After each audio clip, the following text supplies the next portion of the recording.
À Chaumont, en Haute-Marne, un drôle de chapiteau vient de s'installer pour 3 mois, le Centre Pompidou Mobile. Un musée d'art moderne de 650 mètres carrés en toile de tente modulable, qui se monte en 12 jours et se démonte en 6. On s'est dit, on va faire que toutes ces tentes seront colorées, comme le Centre Pompidou, elles amèneront la couleur en ville, mais par contre, à l'intérieur, pour l'exposition, ce sera blanc. Ce sera en effet immaculé.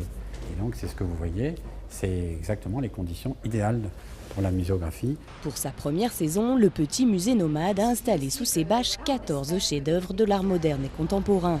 On y trouve Picasso, Braque, Matisse ou encore cette œuvre hypnotisante du Danois Olafur Eliasson. L'idée, séduire la moitié des Français qui ne vont jamais au musée. Les gens se disent le musée c'est pas pour moi, c'est compliqué, il faut savoir des choses, c'est réservé à d'autres. C'est un peu impressionnant comme lieu, un musée, c'est vrai. Et donc l'idée du Centre Pompidou Mobile, c'est de lever ses inhibitions face au musée. Apporter l'art au public et non plus le public à l'art, c'est une idée qui marche, ou plutôt qui roule. MUMO, sorte de camion transformeur, est un autre musée mobile, plus petit et destiné exclusivement aux enfants des écoles primaires, comme ici à Saint-Venant, dans le Pas-de-Calais.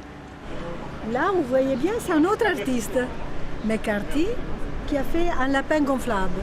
C'est une œuvre d'art, c'est une manière de faire une œuvre d'art.